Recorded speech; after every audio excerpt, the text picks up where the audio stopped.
मेरठ के सौरभ राजपूत हत्याकांड की चर्चा सोशल मीडिया से लेकर चट्टी चौराहों तक खूब है।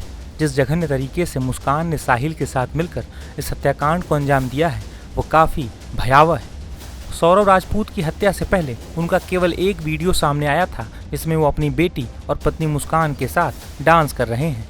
वहीं मुस्कान और साहिल के कई वीडियो सामने आए हैं जिसमें वो एक साथ घूमते दिख रहे हैं। इस बीच सौरभ राजपूत की कुछ तस्वीरें सामने आई हैं जो मर्डर से ठीक पहले की बताई जा रही हैं। बता दें कि सौरभ राजपूत का एक सीसीटीवी फुटेज सामने आया है जिसमें वो आखिरी बार जिंदा नजर आ रहे हैं। ये सीसीटीवी फुटेज 3 मार्च की रात 11:49 का है। इन तस्वीरों में सौरभ किसी के साथ बाइक पर अपने घर की ओर आते हुए दिख रहे हैं। इन तस्वीरों में सौरभ बाइक पर पीछे बैठे दिखाई दे रहे हैं।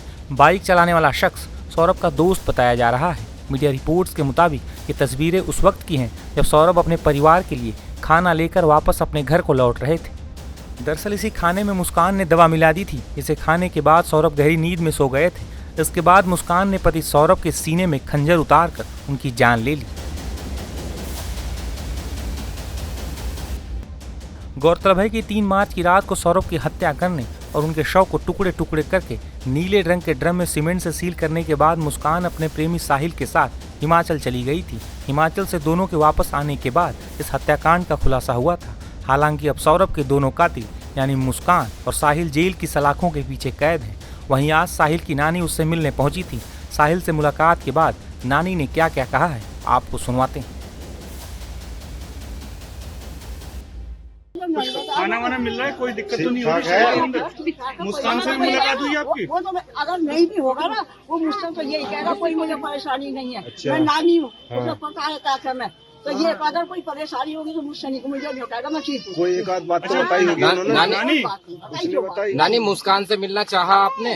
क्यों? मैंने तो शुरू में ही ना देखी हूँ, कभी नहीं देखी। पहले से पसंद नहीं रही? नहीं, मैं कभी नहीं देखी ना, मुझे पहचान नहीं सकती कि ये मुस्कान है या ये है ये है। अच्छा, मिली आज आपसे मुस्कान, मिली, मुलाकात हुई ना?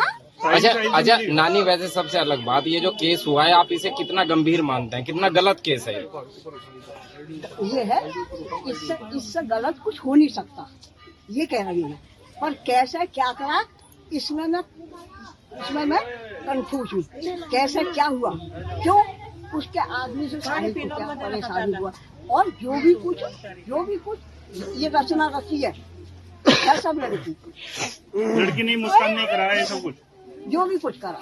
नानी, एक इसमें जो बात हो रही थी कि जो साहिल के जो नाना हैं वो कोई तंत्र क्रिया करते थे, आप तो उनके साथ जुड़े रहे हैं। साहिल के नाना है नहीं, साहिल का कोई मामा नहीं है, 2 मामा के मर गए, साहिल का कोई नहीं है। ये तो उस लड़की का है कोई, वो करते थे। अच्छा, तंत्र मंत्र मैं कह रही हूँ, तुम एक से एक तंत्र मंत्र को बुला लो, अगर कोई मुझे कुछ कर जाए तो तुम कहना देखो तुम्हारे साथ क्या हुआ। तो किसी की नहीं है, वही है वही राम रसीदा का, और किसी के तकदीर की कोई पढ़ नहीं सकता, कोई मिटा नहीं सकता। जो लिखा है क्या सजा मिलनी चाहिए अब? साहिल और मुस्कान को क्या सजा मिलनी चाहिए? इतना बड़ा हत्याकांड किया। ये इतनी बड़ी कोर्ट है, इतने वकील है, वही फैसला लेंगे। आपको क्या लग रहा है क्या होना चाहिए? नहीं इतनी नहीं है। मैं जो तुम पूछ रहे हो वो मेरे उसमें नहीं है। ये तो इतने बड़े बड़े वकील है, वो है। गलत किया है साहिल और मुस्कान ने, आपको लग रहा है गलत किया है? गलत किया है साहिल और मुस्कान ने, लग रहा है आपको? एक तो गलती करी है, उसके बाद भी अति गलती करी है। अति गलती करी है। हाँ। नानी उसके साहिल के कमरे पे जो चित्र हैं, लोगों ने बताया कि ये तंत्र से जुड़े हैं, उनकी क्या सच्चाई है? सांप साहिल के साथ रहती थी? भूत सांप सबकी तस्वीर ला के मेरे ऊपर घुमा के उसका कुछ भी करो, मेरी गर्दन काट के वो करो, चढ़ा दो, ये कुछ बात है? तंत्र वंत्र नहीं किया करता था साहिल? बिल्कुल नहीं, बिल्कुल सिर्फ एक उसे बस, और कुछ नहीं। किसी को नहीं मानता था, किसी को नहीं, एक वो तो भोले को ही मानता, भोले बाबा को मानता था। अब भोले की तस्वीर है, वो किसी कारण से बदल, तस्वीर बनाने में क्या है, वो तो फेल सीन है, कैसे बना दो कैसे कर दो, उससे क्या हो रहा है। बता दें कि मेरठ पुलिस और एफएसएल की टीम उस कमरे में पहुंची थी जहां सौरभ राजपूत की जघन्य तरीके से हत्या की गई थी। मेरठ पुलिस इस हत्याकांड से जुड़ा हर सबूत इकट्ठा करने में लगी हुई है।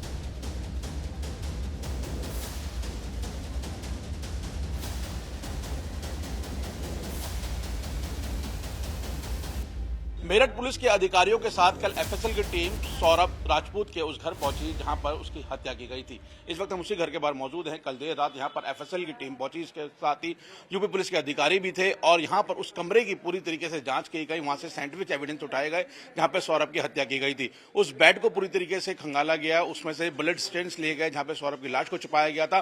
बेड के ऊपर जो सामान रखा हुआ था, जिसके अंदर मुस्कान का एक पर्स था, कुछ पेपर्स थे, इसके अलावा एक मिक्सी ग्राइंडर थे, जो मिक्सर ग्राइंडर था उसका इस्तेमाल इस मर्डर केस में हुआ या नहीं हुआ, उसको लेकर जो साइंटिफिक एविडेंस है वो लिए गए हैं। जो अलमीरा थी, अलमीरा के बगल में वो नीला ड्रम रखा हुआ था, अलमीरा से स्टेन्स उठाए गए हैं। तो जहां जहां ब्लड स्टेन्स मिले हैं उनको वो उठाए गए हैं। इसके अलावा जितना भी वहां सामान था वहां से साइंटिफिक एविडेंस लेने की कल कोशिश की गई है। फिलहाल यूपी पुलिस की ये कोशिश है कि इस मामले में ज्यादा से ज्यादा सबूत जो हैं वो कलेक्ट किए जा सके, क्योंकि अभी तक इस मामले में जो दोनों आरोपी हैं, साहिल या मुस्कान, उनसे पूछताछ नहीं की है, क्योंकि पुलिस का कहना है कि दोनों नशे के आदी थे। उनको नॉर्मल करने के लिए 15 से 20 दिन का वक्त लगेगा, उसके बाद ही उनके बयान लिए जा सकते हैं, जिससे वो सही पूरा कहानी बता सके कि आखिरकार इस हत्या की वजह क्या थी और किस तरीके से उन्होंने इस पूरे हत्याकांड को अंजाम दिया था। फिलहाल पुलिस सारे एविडेंस को इकट्ठा कर रही है और इन दोनों आरोपियों को खिलाफ सख्त से सख्त केस बनाने की तैयारी कर रही है। सौरभ राजपूत हत्याकांड को लेकर कई किस्म के दावे किए जा रहे हैं। इस बीच मुस्कान और साहिल ने अपना केस लड़ने के लिए सरकारी वकील की मांग की है। इस बीच मेरठ के एक वकील ने मुस्कान का केस लड़ने की इच्छा जताई है।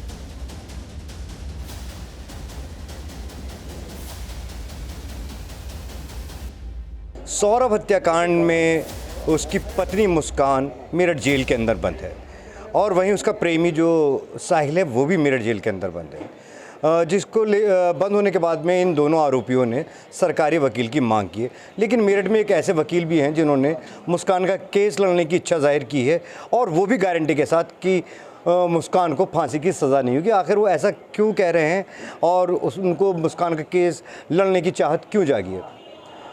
स्वागत है आपका वकील साहब। जो मुस्कान को फांसी नहीं होगी और इस बात की आप गारंटी ले रहे हैं, वो गारंटी लेने के पीछे क्या कारण है? और मुस्कान का केस लड़ने की भी आपने इच्छा जाहिर की है, वो इच्छा आपके अंदर क्यों जागी? आपको क्यों ऐसा लगता है कि मुस्कान का केस लड़ना चाहिए? मुस्कान का जो केस है वो परिस्थिति साक्ष्य पर आधारित है, डायरेक्ट एविडेंस कोई नहीं है। और जहाँ डायरेक्ट एविडेंस हो वहाँ कानून में ये प्रोविज़न है कि उसे फांसी की सज़ा नहीं होगी। फांसी की सज़ा के लिए धारा 299 आईपीसी को कवर करना होता है, अगर कवर नहीं है तो नहीं होगी। तो जो मेरठ पुलिस ने इतने साक्ष्य इकट्ठे किए हैं, वो ड्रम मिल गया, आला कत्ल, उसके अंदर वो जो चाकू था वो मिल गया है, उसने अपने मुंह से कबूलनामा कर लिया है, उसने भी और उसके प्रेमी साहिल ने भी कर लिया है। तो इसके अंदर कौन से ऐसे एविडेंस है जिसकी कमी रह रही, जिस वजह से उसको फांसी की सज़ा नहीं हो पाएगी? उन्होंने पुलिस अभिरक्षा में कन्फेशन किया है। पुलिस अभिरक्षा में किया गया कन्फेशन साक्ष्य में ग्राह्य नहीं है, और जो चीज़ साक्ष्य में ग्राह्य नहीं है उसके आधार पर आजीवन कोई भी सज़ा नहीं हो सकती। उसे के लिए पुलिस को साबित करना कि जो परिस्थिति साक्ष्य से डायरेक्ट एविडेंस कोई नहीं है, ये कोई गवाह नहीं है कि इन दोनों ने हमारे सामने उसे मारा है, इस चीज़ का कोई गवाह नहीं है। तो मतलब इस बात की आप गारंटी ले रहे हैं कि मुस्कान को फांसी कभी होगी ही नहीं? नहीं, फांसी नहीं होगी। सीआरपीसी में प्रोविज़न है, कानून में ही प्रोविज़न है, महिला और बच्चों के साथ सज़ा में रहम बरता जाता है। तो ये जो गारंटी है आपकी मुस्कान को लेकर के है या साहिल को लेकर के भी है? केवल मुस्कान के बारे में, क्योंकि महिला हैं, महिलाओं को कानून में रियायत दी जाती है। तो अच्छा ये बताइए, मुस्कान का जो केस आप फ्री लड़ना चाह रहे हैं, ऐसा क्यों चाह रहे हैं? आप फ्री क्यों लड़ना चाह रहे हैं जबकि पूरे देश के अंदर सौरभ के परिवार वाले उसकी फांसी की मांग कर रहे हैं? पूरे देश का जिसने भी इसके केस को सुना, हर कोई वो मुस्कान और उसके प्रेमी साहिल की फांसी की सज़ा की मांग कर रहे हैं और आप उनका केस लड़ने की बात कर रहे हैं, वो भी फ्री में। ऐसा क्यों? ऐसा इसलिए, अगर कोई किसी का केस नहीं लड़ेगा तो उसे इंसाफ कैसे मिलेगा? इंसाफ के लिए उन परिस्थितियों को कोर्ट में चैलेंज किया जाएगा जिससे सज़ा होती है। अगर नहीं लड़ा जाएगा तो कॉन्स्टिट्यूशन जो हमारा है, भारतीय संविधान, जो फंडामेंटल राइट्स हैं, उनका हनन हो जाएगा। उन्हें उससे बचने के लिए या उससे बचाने के लिए मैं जो इनका केस लड़ने के लिए तैयार हूँ। अच्छा, मुस्कान और साहिल ने तो सरकारी वकील की मांग कर ली है, तो जो सरकारी वकील हैं कि वो भी उनको फांसी की सज़ा से बचा पाएंगे या नहीं? बिल्कुल बचा पाएंगे, लेकिन अगर वो ये कहेंगी और मेरे वकालतनामे पर दस्तखत करेंगे तभी मैं केस लड़ सकता हूँ, उससे पहले मैं केस नहीं लड़ सकता। तो जो सरकारी वकील की जो उन्होंने मांग करी उससे बेहतर आप केस लड़ेंगे? सरकारी वकील हैं, वो अपने हिसाब से चलेंगे। मैं क्रिमिनल लॉयर हूँ, मैं अपने हिसाब से चलूँगा।